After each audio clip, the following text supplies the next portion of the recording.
Hello? Oo. Doon sa may ano, aparador kasi, meron kasi doon ano nakalagay. Wait lang, may kausap ako. Oo, doon kasi bukas parating na yung reseller eh. Oh, wait lang, di ba, hindi mo nakita may kausap ako. Wala ka bang manners? Oo, doon. Oo. Bukas.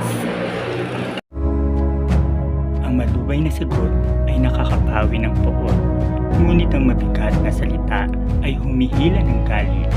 Kawikaan 15:1